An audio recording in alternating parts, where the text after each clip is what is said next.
Dear young brothers and sisters of the new generation of Hindustan, Namaskar. Let us continue our exploration today in this episode to know the true history of Hindustan and the true history of our ancestors. I hope you remember why we do this exercise. I hope you remember the affirmation as well as the question of Marcus Tullius Cicero, the old philosopher who lived during 1st century AD in Rome. Do you remember that? Let us see that once again. So it will make our mind to have a deep desire to do this exploration. It's very important. Let us go and see once again what exactly this old philosopher affirmed and what he asked. Okay?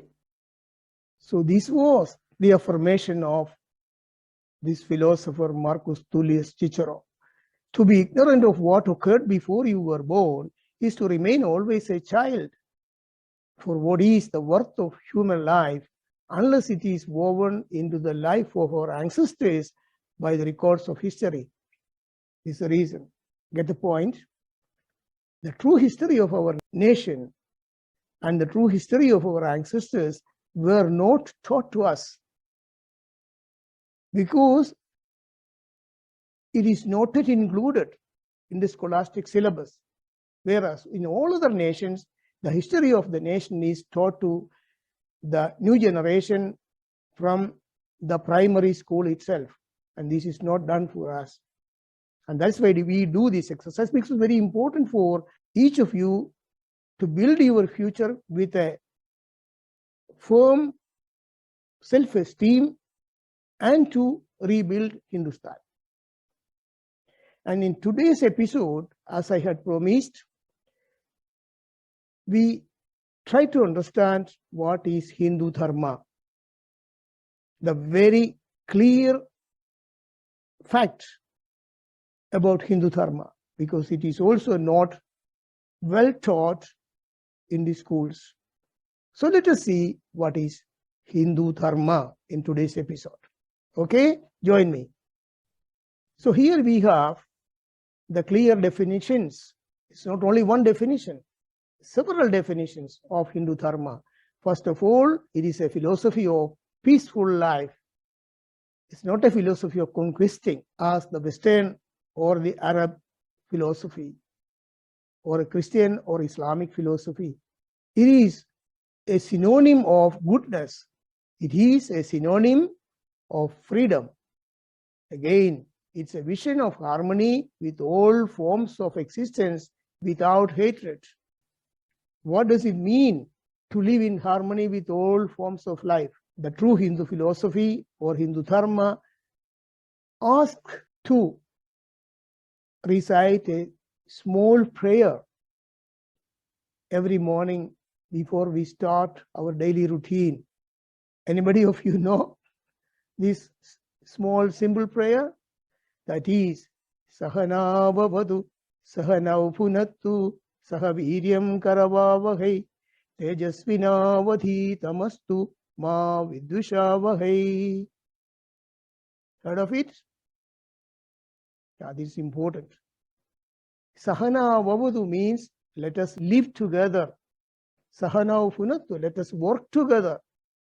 Sahaviryam Karavavahai, let us use all the capacities and efficiencies we have, we can use it together.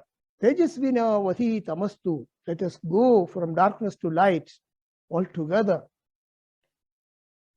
But with one condition, Ma Vidushavahai, without hatred. See the connection between the affirmation and the daily routine of a true Hindu and what is expected by or what is the principle of Hindu Dharma. Let us see the remaining affirmations. See, other affirmations regarding Hindu Dharma. It considers the whole world a single family. That is, Vasudhaiva Kudumbagam. a single family. The whole world is a single family. It wishes happiness and well-being for the whole world. That is, in our prayers, we always repeat, Loka Samasta Sukhino Bhavantu. Not only my state, not only my family, not only my nation, but the whole world. Loka Samasta Sukhino Bhavantu.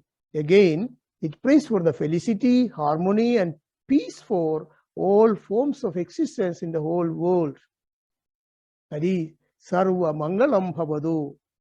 And towards the end of almost every prayers, Hindu Dharma asks us to conclude our prayers with Om Shanti, Shanti, Shantihi.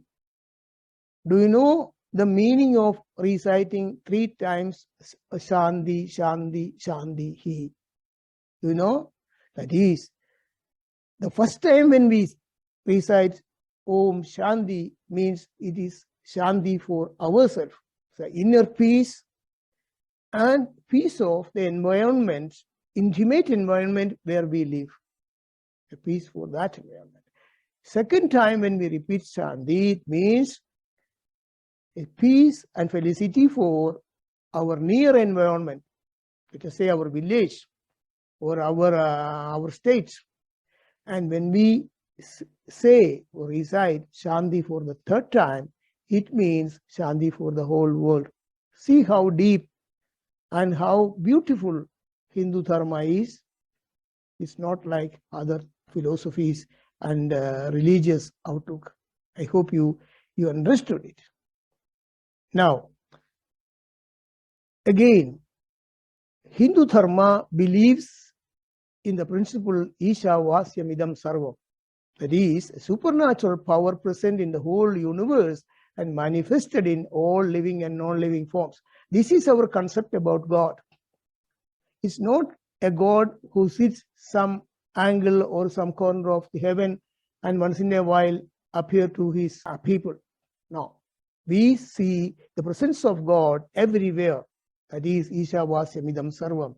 Again, it's not a religion or an ism as it is misunderstood or misinterpreted by the British, who named this philosophy as Hinduism because they didn't understand.